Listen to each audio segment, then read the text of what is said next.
നമസ്കാരം. ഇൻഫെക്ട് ന്യൂസിലേക്ക് ഏവർക്കും സുസ്വാഗതം. അധ്യക്ഷ പദം അലങ്കരിച്ചതിന് ശേഷമുള്ള ആദ്യത്തെ പത്രസമ്മേളനം KPCC ആസ്ഥാനത്ത് അടൂർ പ്രകാശ് നൽകിയതിൻ്റെ വിശദാംശങ്ങളിലേക്ക്.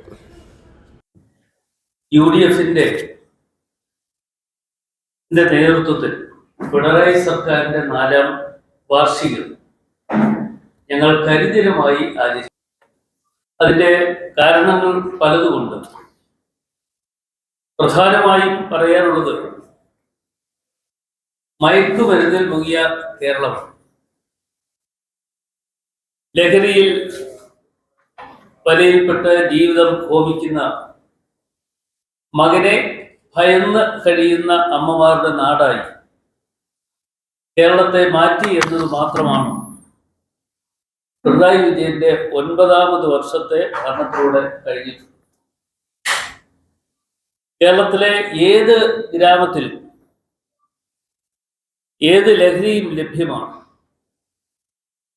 മനുഷ്യ മനസ്സാക്ഷിയെ ഞെട്ടിച്ച ഏത് കൊലപാതകം എടുത്താലും അതിൽ ലഹരിയുടെ പങ്ക് കാണാൻ നമുക്ക് സാധിക്കും. നിയമസഭയിൽ ഈ വിഷയം ചൂണ്ടിക്കാണിച്ചപ്പോഴും കേസ് എടുക്കുന്നതിന്റെ കണക്കാണ് സർക്കാർ പറഞ്ഞത്. വലിക്കുന്ന ആളുകൾക്കെതിരെയുള്ള കേസ് എടുത്തിരിക്കുന്നതാണ്. എവിടെ നിന്നാണ് ഈ ലഹരി ലഭ്യമാകുന്നത് എന്നത് ആണ് കണ്ടെത്തേണ്ടതായിട്ട്. അത് മാത്രമല്ല, ഇത് യഥാർത്ഥത്തിൽ 2 IG-മാരെ എൻഫോഴ്സ്മെന്റിനായി നിയോഗിക്കപ്പെടുകയാണ് ചെയ്യുന്നത്. അതല്ലാതെ എക്സൈസും പോലീസിന്റെയും ജോലിയല്ല ബോധവൽക്കരണ പരിപാടികൾ. അത് സാമൂഹ്യ സംഘടനകളും യുവജന സംഘടനകളുമൊക്കെ ഏറ്റെടുത്ത് ചെയ്യേണ്ട ഉത്തരവാദിത്തമാണ് ഇന്ന് നിറവേറ്റിക്കൊണ്ടിരിക്കുന്നത്. മുഖ്യമന്ത്രി നടത്തിയ യോഗത്തിലും ബോധവൽക്കരണത്തെക്കുറിച്ചാണ് പറയുന്നത്. ലഹരിയുടെ ലഭ്യത ഇല്ലാതാക്കിയാണ് വേണ്ടത്. വാചകമടി കൊണ്ട് മാത്രം ഇത് പരിഹരിക്കപ്പെടാൻ കഴിയുന്ന കാര്യമല്ല.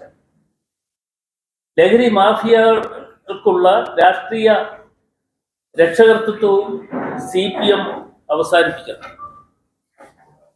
അതേപോലെ തന്നെ അഴിമതിയിൽ മുങ്ങിക്കുളിച്ചിരിക്കുന്ന കേരളമാണ്. ജനവിരുദ്ധ നിലപാടുകളും അഴിമതിയും ഇത് തന്നെയാണ് 4ാം വർഷത്തിൽ എത്തി നിൽക്കുന്ന 2ാം പിണറായി സർക്കാരിന്റെ മുഖമുദ്ര. ഈ സർക്കാരിന്റെ അഴിമതിയും പിടിപ്പുകേടും പിൻവാതിൽ നിയമനങ്ങളും കേരളത്തെ സമാനതകളില്ലാത്ത കടക്കണിയിലേക്ക് തള്ളിവിട്ടിരിക്കുകയാണ്. എല്ലായിടത്തും അഴിമതിയും ധൂർത്തുമാണ് കാണാൻ കഴിയുന്നത്. ആശാ വർക്കർമാർക്ക് പണം നൽകാനില്ലാത്തവരാണ് PSC ചെയർമാനും അംഗങ്ങൾക്കും ശമ്പളം വർദ്ധിപ്പിച്ചു കൊടുക്കാൻ തീരുമാനമെടുത്തിട്ടുള്ളത്. അതേപോലെ തന്നെ വനിതാ CPO റാങ്ക് ലിസ്റ്റിൽ ഉൾപ്പെട്ട പെൺകുട്ടികൾ സഹന സമരം ഇവിടെ നടത്തുകയുണ്ടായി. നിങ്ങൾ അവരെ കാണാനെങ്കിലും തയ്യാറായിട്ടുണ്ടോ എന്നുള്ളത് ഒരു പ്രധാനപ്പെട്ട ചോദ്യമായി നിലനിൽക്കുകയാണ്. പണമില്ല എന്ന് പറയുന്ന അതേ സർക്കാരാണ് ആരോപണ വിധേയനായ മുഖ്യമന്ത്രിയുടെ principal secretary Shri KM Abraham. അദ്ദേഹത്തിന് 6.5 ലക്ഷം രൂപയാണ് ശമ്പളമായി നൽകിക്കൊണ്ടിരിക്കുന്നത്. മുഖ്യമന്ത്രി ആദ്യത്തെ പ്രിൻസിപ്പൽ സെക്രട്ടറി ജയിലിൽ പോയി. 2ാമത്തെ പ്രിൻസിപ്പൽ സെക്രട്ടറിക്ക് എതിരെ ഗുരുതരമായ ആരോപണമാണ് ഹൈക്കോടതി ചൂണ്ടിക്കാണിച്ചത്. മുഖ്യമന്ത്രിയുടെ ഓഫീസ് ഉപജാപക സംഘത്തിന്റെ ഇടമായി മാറിയിരിക്കുന്നു. അവരാണ് പോലീസിനെ നിയന്ത്രിക്കുന്നത്. കേരളം ലഹരി മരുന്നിന്റെ ഹബ്ബായി മാറിയിരിക്കുകയാണ്. ലഹരി മാഫിയകൾക്ക് CPM രാഷ്ട്രീയ രക്ഷകർത്തൃത്വം നൽകിക്കൊണ്ടിരിക്കുകയാണ്. സംസ്ഥാനങ്ങളുടെ സാമ്പത്തിക നില വിലയിരുത്താനായി നീതി ആയോഗ് 2025 പുറത്തിറക്കിയ 2023 വർഷത്തെ പ്രഥമ സാമ്പത്തിക ഭദ്രത സൂചികയിലുണ്ട്. ഇതിൽ 18 പ്രധാനപ്പെട്ട സംസ്ഥാനങ്ങളുടെ നിരയിൽ കേരളം 15-ാമതാണ്. ധനവിനിയോഗത്തിലെ കാര്യക്ഷമത, വരുമാന സമാഹരണം, സാമ്പത്തിക അച്ചടക്കം, വായ്പയും സംസ്ഥാനത്തിൻ്റെ മൊത്തം ആഭ്യന്തര ഉൽപാദനവും തമ്മിലുള്ള അനുപാതം, കടം താങ്ങാനുള്ള പരിധി തുടങ്ങിയവ പരിഗണിച്ചാണ് സ്കോർ. അതേപോലെ തന്നെ വൻകിട പദ്ധതികൾ ഈ സർക്കാർ വന്നിട്ട് 9 വർഷക്കാലം തികയാണ്. വൻകിട പദ്ധതികൾ ഒന്നെങ്കിലും ചൂണ്ടിക്കാണിക്കാൻ ഈ സർക്കാരിനുണ്ടോ എന്നതിനെക്കുറിച്ച് എൻ്റെ പ്രിയപ്പെട്ടവരായ നിങ്ങൾ കൂടി അത് അന്വേഷണം നടത്തണം എന്നുള്ളതാണ് എനിക്ക് സൂചിപ്പിക്കാറുള്ളത്. ശ്രീ ഉമ്മൻചാണ്ടിയുടെ കാലഘട്ടത്തിൽ വിഴിഞ്ഞമാണെങ്കിലും മെട്രോ ആണെങ്കിലും ഉൾപ്പെടെയുള്ള കാര്യങ്ങൾ ഇവിടെ നിറവേറ്റിയെടുക്കാൻ വേണ്ട നടപടികൾ സ്വീകരിച്ചു എങ്കിൽ ഈ സർക്കാരിൻ്റെ 9 വർഷക്കാലത്തെ പ്രവർത്തനത്തിലൂടെ ഏതെങ്കിലും ഒരു വൻകിട പദ്ധതിയെക്കുറിച്ച് അവർക്ക് അവകാശപ്പെടാനുണ്ടോ എന്നതിനെക്കുറിച്ചുള്ള പരിശോധന ഏറ്റവും അത്യന്താപേക്ഷിതമാണ്. അതുകൂടാതെ ധനപ്രതിസന്ധി ചരിത്രത്തിൽ ഇന്ന് വരെ ഇല്ലാത്ത ധനപ്രതിസന്ധിയിലൂടെയാണ് സംസ്ഥാനം ഇന്ന് കടന്നു പോകുന്നത്. അടിസ്ഥാന വർഗങ്ങളെ പൂർണ്ണമായും അവഗണിച്ചു. ആരോഗ്യ രംഗം, അതുപോലെ വിദ്യാഭ്യാസ രംഗങ്ങൾ ഇന്ന് അനിശ്ചിതത്തിലായി നിൽക്കുകയാണ്. മലയോര ജനത ജീവി ആക്രമണത്തിൽ കഷ്ടപ്പെടുമ്പോൾ ഈ സർക്കാർ തിരിഞ്ഞു നോക്കാതെ ഇരിക്കുകയാണ്. തീരദേശ പ്രദേശവും വറുതിയിലും പട്ടിണിയിലുമാണ്. ജനങ്ങൾ കഷ്ടപ്പെടുമ്പോൾ ക്ഷേമ വികസന പദ്ധതികൾ പൂർണ്ണമായി നിർത്തിവെക്കുന്ന സ്ഥിതിയിലേക്ക് കേരളം കൂപ്പുകുത്തിയിരിക്കുകയാണ്. ഖജനാവിൽ പണമില്ലാതിരിക്കുമ്പോൾ 6 ലക്ഷം കോടി രൂപയുടെ കടക്കണിയിലേക്ക് സംസ്ഥാനം എത്തിയിരിക്കുകയാണ്. കരാറുകാർക്ക് കോടിക്കണക്കിന് രൂപയാണ് നൽകാനുള്ളത്. ധനപ്രതിസന്ധി പരിഹരിക്കുവാനുള്ള ഒരു നടപടിയും ഈ സർക്കാർ സ്വീകരിക്കുന്നില്ല. അതേപോലെ തന്നെ സാമൂഹ്യ സുരക്ഷാ പെൻഷനുകൾ പലതവണ മുടങ്ങിയിരിക്കുന്നു. ക്ഷേമനിധി ബോർഡുകളും തകർച്ചയുടെ വക്കിലായി മാറിയിരിക്കുകയാണ്. പാവപ്പെട്ട തൊഴിലാളികൾ അവരുടെ ജീവിതകാലം മുഴുവൻ അധ്വാനിച്ച് പണം അംശാദായമായി കൊടുത്ത് ക്ഷേമനിധികളിൽ നിന്നും പോലും പെൻഷനോ മറ്റ് ആനുകൂല്യങ്ങളോ നൽകാൻ കഴിയുന്നില്ല. കെട്ടിട നിർമ്മാണ ക്ഷേമനിധി ബോർഡുകളിൽ ഉൾപ്പെടെ പെൻഷൻ മുടങ്ങിയിട്ട് 16 മാസക്കാലമായി. അംഗൻവാടി ജീവനക്കാർക്കും പെൻഷൻ നൽകുന്നില്ല. ആശാ വർക്കർമാരുടെയും അംഗൻവാടി ജീവനക്കാരുടെയും ദയാരഹിതമായ അവരോട് പോലീസ് പെരുമാറുന്നത് ദയാരഹിതമായിട്ടാണ്. എനിക്ക് പറയാനുള്ള അത്തരം കാര്യങ്ങൾ ആശാ വർക്കർമാരുടെ കാര്യമാണെങ്കിലും അംഗൻവാടി വർക്കർമാരുടെ കാര്യത്തിലാണെങ്കിലും നിങ്ങൾക്ക് എല്ലാവർക്കും ബോധ്യമുള്ള കാര്യം കൂടിയാണ് എന്ന് ഞാനത് സൂചിപ്പിക്കുകയാണ്. കാരണം സെക്രട്ടേറിയറ്റിന് മുമ്പിൽ നടന്ന സമര പരിപാടികൾ നിങ്ങളും പലവട്ടം അത് പ്രക്ഷോഭണം ചെയ്യുവാനും വാർത്തകൾ കൊടുക്കാനും തയ്യാറായിട്ടുള്ള ആളുകൾ എന്നുള്ള നിലയിൽ നിങ്ങൾക്കും അത് ബോധ്യപ്പെട്ടിട്ടുണ്ട് എന്ന് ഞാനും ഈ തരുണത്തിൽ കാണുകയാണ്. ഇന്ന് ഒരു ഗവൺമെന്റ് എന്നുള്ള നിലയിൽ സർക്കാർ കാണുന്നത് ഒരു കോർപ്പറേറ്റ് മുതലാളിയെ പോലെയുള്ള സമീപനമാണ് ജനങ്ങളോട് കാണിച്ചുകൊണ്ട് ഇരിക്കുന്നത്. സർക്കാർ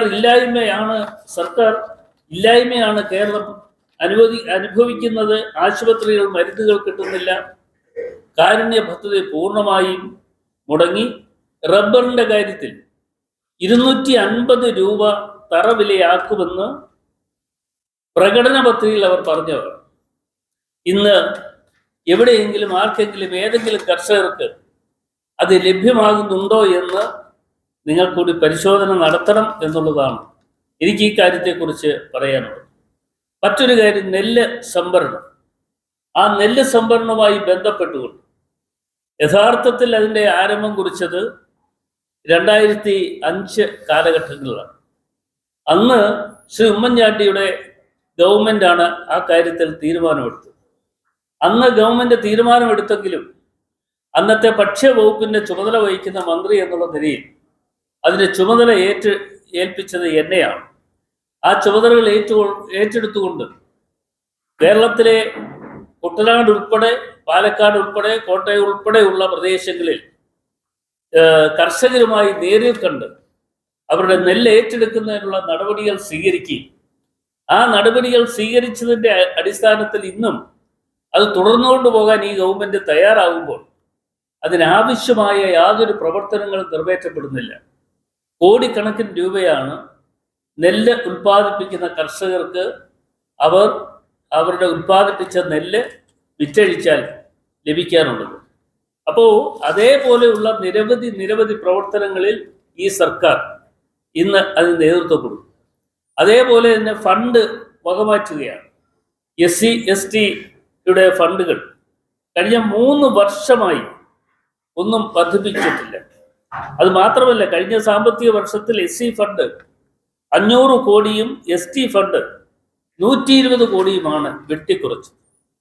അപ്പോ KSEBയും സപ്ലൈകോയും KSRTC, വാട്ടർ അതോറിറ്റി ഉൾപ്പെടെ എല്ലാത്തിനോടും അവഗണനയാണ്. വാട്ടർ അതോറിറ്റിയിൽ 4500 കോടി രൂപ ജലജീവൻ പദ്ധതിയുമായി ബന്ധപ്പെട്ടുകൊണ്ട് കരാറുകാർക്ക് തന്നെ നൽകാനുണ്ട്. അത് മാത്രമല്ല, ജലജീവൻ പദ്ധതി നടപ്പിൽ കേരളം വരുത്തുന്ന കാര്യത്തെക്കുറിച്ച് പരിശോധന നടത്തിയാൽ മറ്റ് സംസ്ഥാനങ്ങളെ അപേക്ഷിച്ച് ഏറ്റവും പിന്നോക്കം നിൽക്കുന്ന സംസ്ഥാനം കേരളമാണ്. അത് ഇന്ത്യൻ പാർലമെന്റിൽ ഞാൻ തന്നെ ഒരു ചോദ്യം ഉന്നയിച്ചപ്പോൾ ആ ചോദ്യത്തിന് മറുപടി എനിക്ക് ലഭിക്കുകയുണ്ടായി.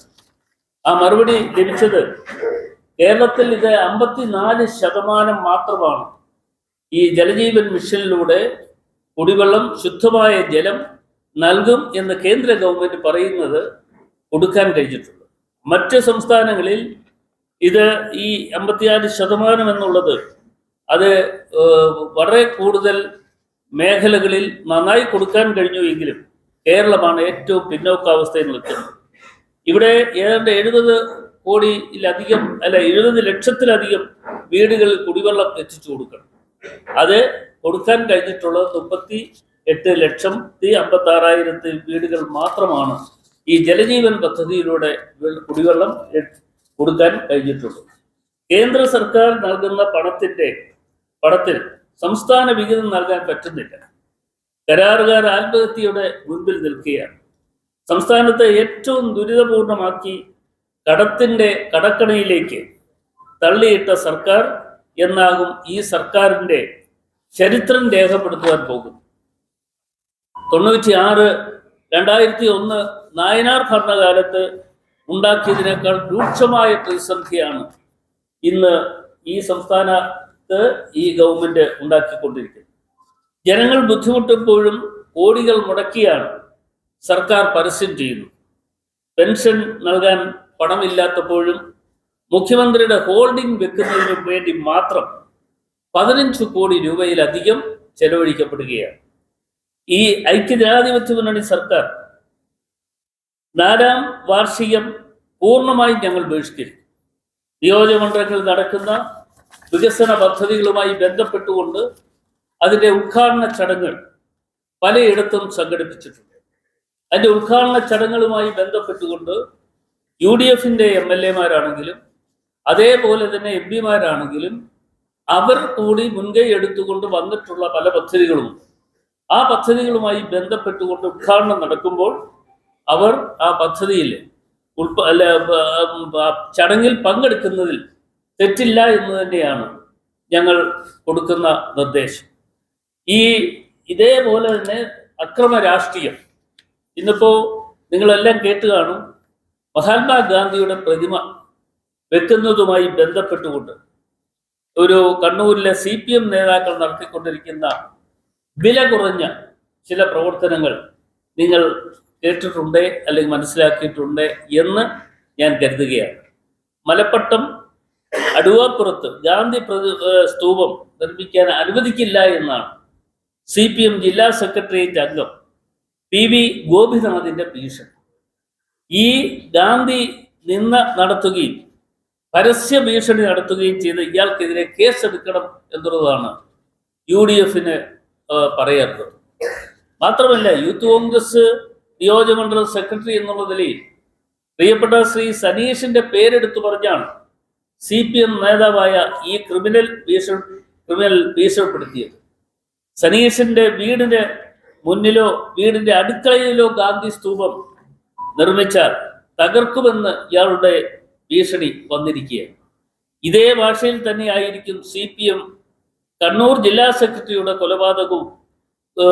സെക്രട്ടറിയുടേതും കൊലപാതകവും ഗുണ്ടായുസവും കൊട്ടേഷനും പ്രവർത്തനങ്ങളും ഒക്കെ CPM എന്ന പാർട്ടിയുടെ പൊതുപരിപാടിയായി ഈ നേതാക്കൾ വ്യക്തമാക്കുന്നു.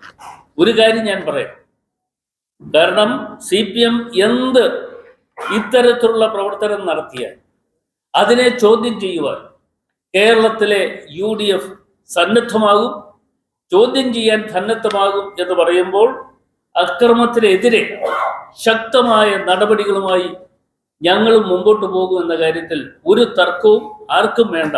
ഭീഷണിയുടെ മുമ്പിൽ UDF തലകുനിക്കുന്ന അല്ലെങ്കിൽ മാറി നിൽക്കുന്ന ഏർപ്പാടുകൾ ഉണ്ടാകില്ല എന്നുകൂടി ഈ തരുണത്തിൽ പറയാൻ ഞാൻ ആഗ്രഹിക്കുന്നു. ഇവിടെ തെരുവ് നായ്ക്കളുടെ ആക്രമണം ധാരാളം നടക്കുകയാണ്. ബഹുമാനായ മന്ത്രി തന്നെ നിയമസഭയിൽ കൊടുത്ത മറുപടിയുണ്ട്. ആ മറുപടിയിൽ തന്നെ 3,16,000-ലധികം ആളുകൾക്ക് തെരുവ് നായ്ക്കളുടെ ആക്രമണം ഉണ്ടായിട്ടുണ്ട് എന്ന് അദ്ദേഹം രേഖാമൂലം മറുപടി കൊടുത്തു. അത് സർക്കാർ ആശുപത്രികളിൽ ഇവരെ കൊണ്ടുപോവുകയും അവിടെയുള്ള റെക്കോർഡ് വെച്ചുകൊണ്ടാണ് ഈ 3,16,000-ലധികം ആളുകൾക്ക് ഈ തെരുവ് നായ കടിയേറ്റിട്ടുണ്ട് എന്ന് അദ്ദേഹം പറയുന്നു. അതുകൂടാതെ തന്നെ കേരളത്തിലെ പ്രൈവറ്റ് ആശുപത്രികൾ പല ആശയ്ക്ക് വേണ്ടി പ്രൈവറ്റ് ആശുപത്രിയിൽ പോകും, സർക്കാർ ആശുപത്രിയിൽ പോകും, അതുകൂടാതെ തന്നെ പ്രൈവറ്റ് ആശുപത്രിയിൽ പോകും. അതിൻ്റെ കണക്കുകൾ യഥാർത്ഥത്തിലില്ല. ഇങ്ങനെ പോകുന്ന കാര്യങ്ങൾ ഒരു ഗവൺമെന്റ് എന്നുള്ള നിലയിൽ വേണ്ട തരത്തിൽ അവർ നടപടികൾ സ്വീകരിക്കുകയും ആ നടപടികൾ സ്വീകരിക്കുന്നതനുസരിച്ച് കാര്യങ്ങൾ മുമ്പോട്ട് പോവുകയുമാണ് ചെയ്യേണ്ടിയിരിക്കുന്നത്. അപ്പോൾ തീർച്ചയായിട്ടും ഇത്തരത്തിലുള്ള ഓരോ കാര്യങ്ങളും വെച്ചുകൊണ്ടാണ് ഞങ്ങൾ തീരുമാനമെടുത്തിട്ടുള്ളത്. ഈ 20-ാം തീയതി വാർഷിക ആഘോഷം നടക്കുമ്പോൾ ആ വാർഷിക ആഘോഷ വേളയിൽ കരിദിനമായി ആചരിക്കുവാനുള്ള തീരുമാനമെടുത്തു. മാത്രമല്ല, പാർട്ടി തന്നെ ഒരു നിർദ്ദേശം കൊടുക്കുന്നുണ്ട്. എല്ലാ ഇടങ്ങളിലും കരിങ്കൊടി പ്രകടനവും മറ്റു കാര്യങ്ങളും നടത്താൻ വേണ്ടിയുള്ള നിർദ്ദേശങ്ങളും മറ്റും കൊടുത്തിട്ടുണ്ട്. ഏതായാലും ഞങ്ങൾ ഒന്ന് പറയുന്നു, ഈ സർക്കാരിനെതിരെയുള്ള ശക്തമായ പ്രവർത്തനങ്ങളും നടപടികളുമായി വരും കാലങ്ങളിൽ UDF മുമ്പോട്ട് പോകും എന്ന കാര്യത്തിൽ ആർക്കും ഒരു സംശയം വേണ്ട. ഞങ്ങൾ ഈ കാര്യത്തിൽ ശക്തമായി മുമ്പോട്ട് പോകും എന്ന് പറയുമ്പോൾ ഒരു കാര്യം കൂടി പറയാം. വരുന്ന തെരഞ്ഞെടുപ്പിൽ UDF അധികാരത്തിൽ വരും. നിങ്ങൾക്ക് ആർക്കെങ്കിലും സംശയമുണ്ടെങ്കിൽ ആ സംശയങ്ങൾ തിരുത്തണം. ഇന്ന് LDF പ്രചരണം നടത്തിക്കൊണ്ടിരിക്കുന്നത് 3ാം പിണറായി സർക്കാർ വരാൻ പോകുന്നു എന്ന് അവകാശപ്പെട്ടുകൊണ്ട് മുമ്പോട്ട് പോവുകയാണ്. ആ അവകാശവാദങ്ങൾ പൊള്ളയാണ് എന്ന് കാണിച്ചു കൊടുക്കുവാൻ ഞങ്ങൾ അതിന് തയ്യാറാകും എന്ന കാര്യം കൂടി അറിയിക്കുകയാണ്. നിങ്ങളുടെ സഹായങ്ങൾ, ന്യായമായ സഹായങ്ങൾ ഉണ്ടാകണമെന്ന് മാത്രം ഈ അവസരത്തിൽ സൂചിപ്പിക്കും. അത് ഞങ്ങൾ KPCCയും അതുപോലെ തന്നെ പ്രതിപക്ഷ നേതാവും ഞങ്ങൾ കൂട്ടായി ആലോചിച്ചുകൊണ്ട് അത്തരം കാര്യങ്ങൾ എങ്ങനെയാകണം, ആരൊക്കെ മുന്നണിയിൽ വരണം, ഏതൊക്കെ ആളുകൾ വന്ന് ഈ മുന്നണി UDFനെ ശക്തിപ്പെടുത്തുവാൻ ഏത് തരത്തിലും ആരൊക്കെ വന്നാലും അവരെ ഞങ്ങൾ സ്വീകരിക്കും. അത് മറ്റൊരു കാര്യം. അതൊക്കെ ഞങ്ങൾ കൂട്ടായി ചർച്ച ചെയ്തതിന്റെ അടിസ്ഥാനത്തിൽ മാത്രമേ അതിനുള്ള നടപടികൾ ഉണ്ടാവുകയുള്ളൂ. ഏതാ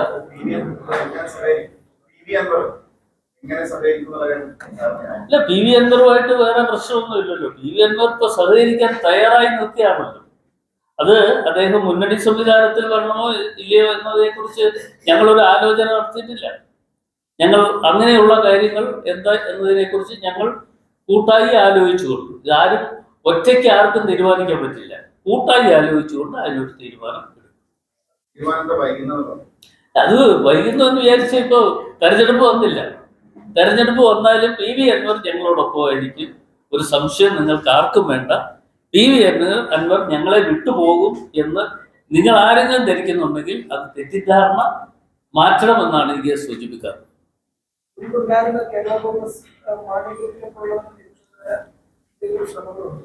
അത് ഞങ്ങൾ ആലോചിക്കും. ഞങ്ങളൊക്കെ തുടക്കമല്ലേ. അപ്പോൾ ഈ തുടങ്ങുന്നതിന് മുമ്പ് എല്ലാം കൂടെ ചോദിച്ചു കഴിഞ്ഞാൽ എന്തെങ്കിലും അടുത്ത ഒരു കാര്യം കൂടി പറയണ്ടേ നിങ്ങളുടെ അടുത്ത്.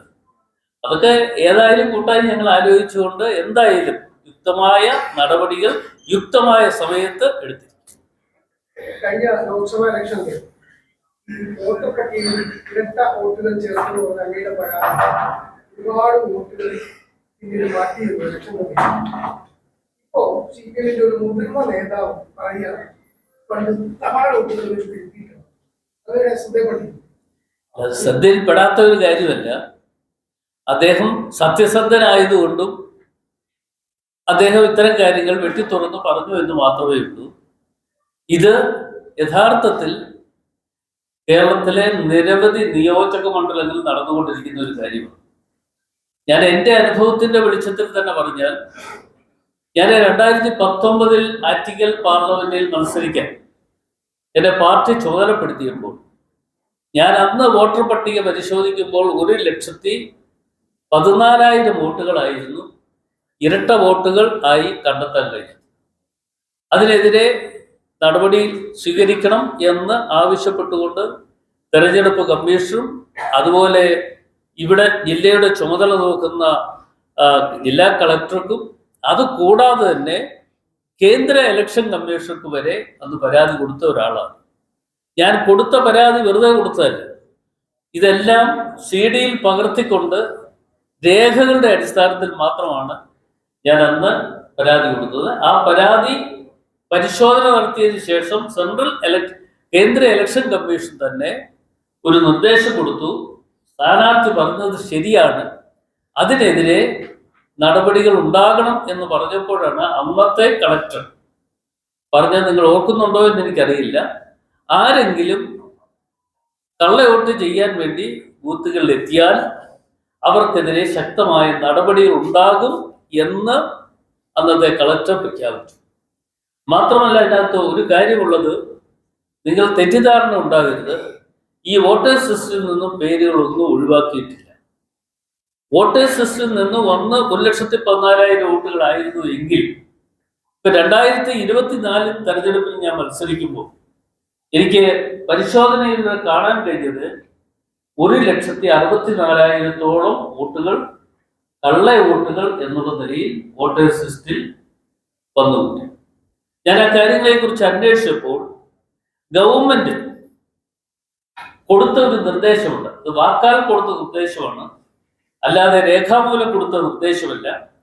ആ നിർദ്ദേശത്തിൽ പറഞ്ഞിട്ടുള്ളത് ആളുകളെ ആരെയും ഒഴിവാക്കാൻ പാടില്ല എന്ന് വെച്ചാൽ വോട്ടേഴ്സ് ലിസ്റ്റിൽ കടന്നുകൂടിയിട്ടുള്ള ഡബിൾ വോട്ടിംഗ് എന്നുള്ള നിലയിൽ വന്നിട്ടുള്ള ഒരാളിനെ പോലും ഒഴിവാക്കാൻ പാടില്ല എന്ന നിർദ്ദേശം വാക്കാൽ കൊടുത്തു എന്നുള്ളത് കൊണ്ട് ഉദ്യോഗസ്ഥന്മാർ അതൊന്നും നോക്കാൻ തയ്യാറായിട്ടില്ല.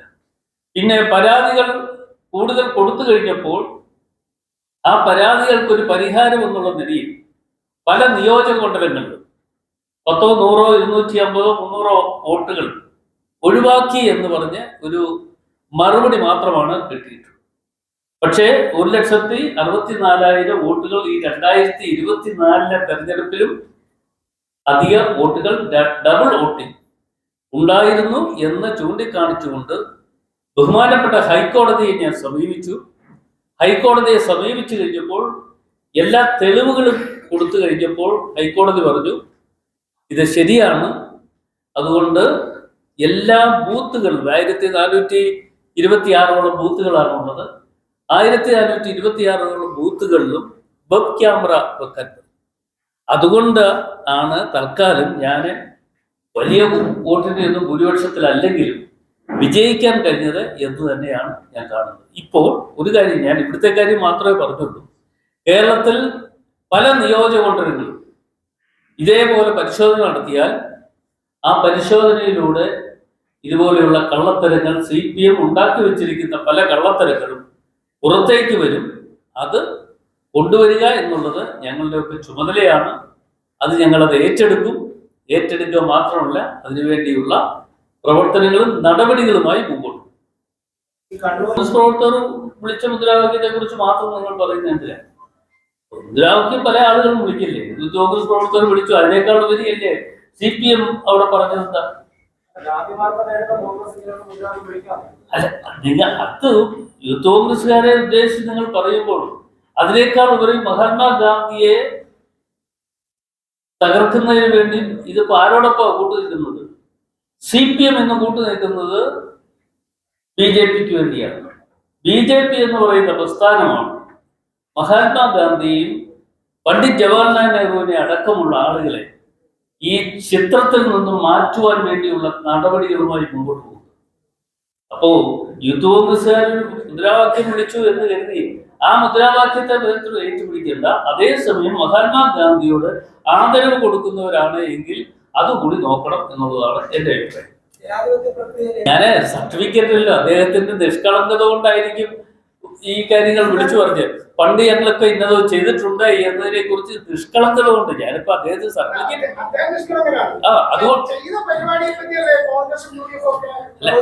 അല്ല, അതുകൊണ്ടാണല്ലോ ഞാൻ പറഞ്ഞത്. അദ്ദേഹത്തിന്റെ നിഷ്കളങ്കത കൊണ്ട് കാര്യങ്ങൾ പുറത്തു പറഞ്ഞു.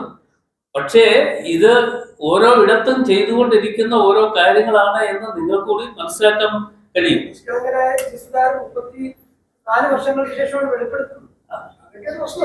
അല്ല, അതിപ്പം എന്തുകൊണ്ട്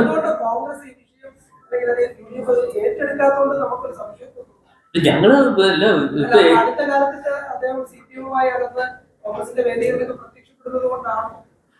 ഇല്ല, അങ്ങനെയല്ല. ഇപ്പൊ കോൺഗ്രസിന്റെ വേദികളിൽ ചിലപ്പോ അദ്ദേഹത്തിന് എന്തെങ്കിലും ഒരു കാര്യത്തിന് വേണ്ടി ഞങ്ങൾ വിളിക്കുന്നതിന് അദ്ദേഹം വന്നിട്ടുണ്ടെങ്കിൽ അദ്ദേഹം പറയാനുള്ള കാര്യങ്ങൾ പറഞ്ഞിട്ടുണ്ട്. അദ്ദേഹം ഇവിടെ വന്നിട്ട് കോൺഗ്രസിനെ മാത്രം പ്രകീർത്തിക്കുവാൻ വേണ്ടി ഒരിക്കലും വർത്തമാനം പറഞ്ഞിട്ടില്ല. അതുകൂടി അറിയണം. അത് CPM അത് അവരോട് ചോദിക്കുന്നതല്ലേ. CPM നേതാവ് അങ്ങനെ പ്രതികരിക്കുന്നുവെങ്കിൽ CPM-കാർ എന്ത് ചെയ്യുന്നു എന്നതിനെ കുറിച്ച് നിങ്ങളൊന്ന് ചോദിക്കണം.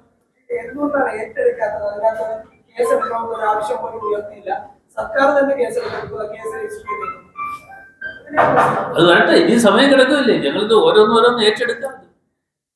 ഏതായാലും ഇത് പുറത്തു വന്നല്ലോ, ഞങ്ങളിത് ചെയ്തിട്ടുണ്ട് എന്ന് പുറത്ത് എന്തായാലും വന്ന കാര്യങ്ങൾ ഒരു ജനാധിപത്യ വ്യവസ്ഥയിൽ ചെയ്തുകൂടാൻ കഴിയാത്ത കാര്യങ്ങളാണ് ചെയ്തിട്ടുള്ളത്.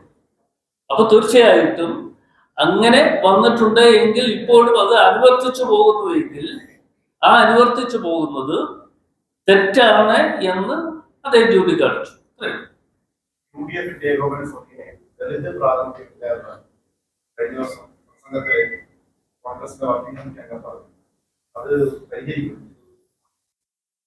വർക്കിംഗ് കമ്മിറ്റി അത് AICC മറ്റും തീരുമാനമെടുക്കേണ്ടതാണ്. AICC തീരുമാനമെടുക്കുന്നതനുസരിച്ച് തുടർന്ന് ഞങ്ങൾ, അല്ലാതെ ഞാൻ ഒറ്റയ്ക്കിരുന്ന് ഞാൻ ഇതിനകത്ത് UDF-ന്റെ അങ്ങ് ചോദിച്ച ചോദ്യത്തിന് ഞാൻ ഒറ്റയ്ക്ക് UDF കൺവീനർ എന്നുള്ള നിലയിൽ അത് പരിഹരിക്കാൻ ഇന്ന തരത്തിൽ പരിഹരിച്ചോളാം എന്ന് മറുപടി പറയാൻ ഞാനാണ്.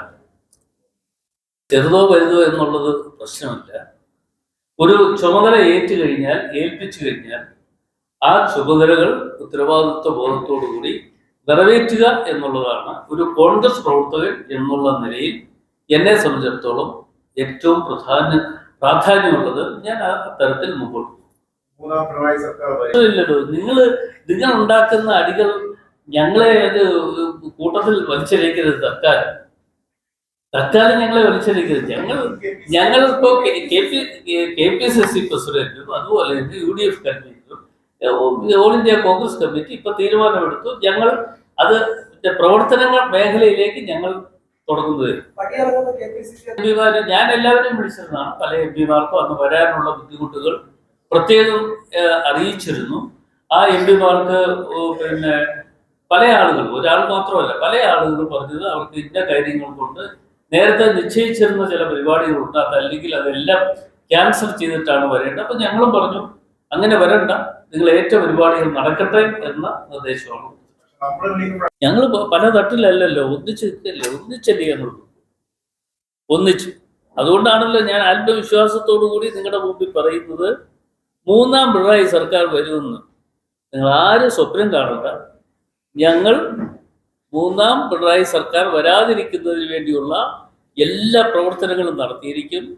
ഇപ്പോൾ നേരത്തെ സൂചിപ്പിച്ചതുപോലെ ഓരോ നിയോജകമണ്ഡലങ്ങളും കള്ളവോട്ടുകൾ സമാഹരിച്ചു വെച്ചുകൊണ്ട് അതിൻ്റെ പിൻബലത്തിൽ കടന്നു വരാൻ കഴിയും എന്ന് ആഗ്രഹിക്കുന്നുവെങ്കിൽ അത് ഞങ്ങൾ തകർന്നു. ശ്വാസം വിടാനുള്ള ഒരു സമയം കൊടുത്താൽ അതൊക്കെ നോക്കും ഞങ്ങൾ. അന്ന് നിങ്ങളെ അറിയിക്കും, രഹസ്യമായിട്ട് വെക്കത്തില്ല, അത് നിങ്ങളെ അറിയിക്കും. വാർത്തകളും വിശേഷങ്ങളും ഇവിടെ അവസാനിക്കുന്നില്ല. കൂടുതൽ വാർത്തകളും വിശേഷങ്ങളുമായി വീണ്ടും കണ്ടുമുട്ടുന്നതുവരെ ഏവർക്കും നന്ദി, നമസ്കാരം.